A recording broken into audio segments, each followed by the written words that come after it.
Tin Hearts is a Lemmings-like puzzle adventure game with incredible narrative and beautiful environments. It is very handcrafted, old-style Victorian, very nostalgic. With charm, narrative, just loads going on. There's also a really good story to it and a narrative that I think players will really fall in love with. The story that goes alongside is so unexpected. A tale of family, loss and redemption. A story of love and compromise while you're solving puzzles.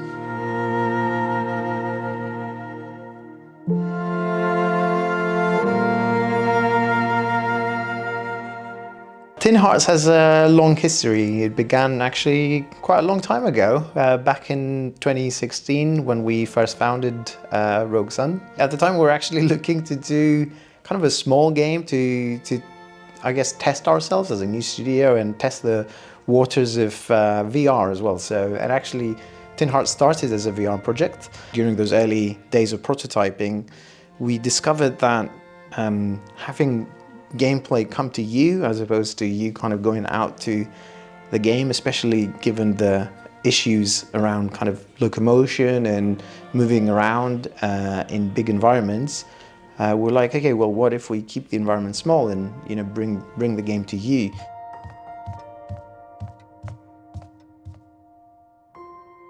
I'm a big fan of puzzle games in general. I love problem solving in games. A bit of head scratching is always enjoyable, I find. Lemmings is kind of a classic that I feel hasn't really been explored in a long time. When we first started trying to brainstorm what we were going to do as a new team, it felt like an opportunity to explore this type of gameplay. There's a group of soldiers, they follow each other, and it's very Lemmings-like in that aspect. But this game also has a much broader scope. It's 3D, you're exploring Albert's house in this Victorian setting. We have a huge range of different machines and inventions and toys that you unlock as you play, and it's really about the interactions between all these mechanics in the puzzles that evolve your thinking and evolve the way that you're playing as you progress.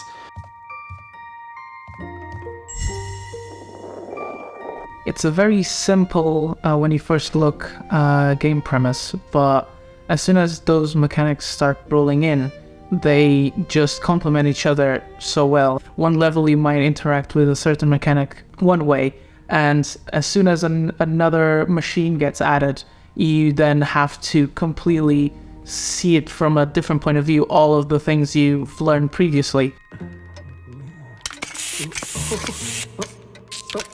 But gameplay-wise, it's all about the toys. It's about what you can do, the inventions that Albert makes. We use the term Rube Goldberg a lot, where it's like you use one toy to activate another toy to activate another toy, and it just creates this wonderful chain reaction that looks and feels brilliant from a player perspective. Every time I play the game, I use the path projection. I'll come in the room, I'll pause the game, and then I'll literally put all the things out until I basically solved it, if I can do it that way.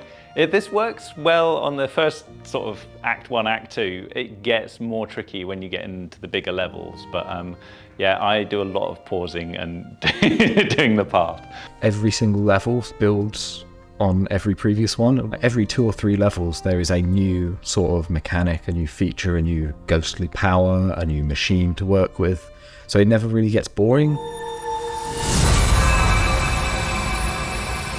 The art of Tin Hearts, it's Victorian age, like an alternative Victorian age, and everything is made like it's made for the world of Tin Hearts. It has a very bespoke feel to it. We are talking like realistic proportions, for example, but with an illustration style layer on top of it, and everything is very hand-painted, like it wouldn't exist in the outside world of Tin Hearts. So it's a lot more kind of immersive. Everything is like Toy Story with a sprinkle of magic on top of it. Oh, what's this, Daddy?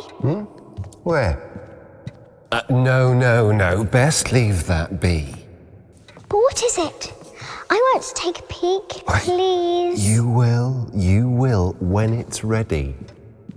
The sort of setting for the game, we like to say it's an alternative kind of Victorian kind of steampunk world, because obviously there's a lot of kind of magic and contraptions that wouldn't necessarily work in a realistic setting. It sort of expanded out of the main character, the toy soldier. It just felt right.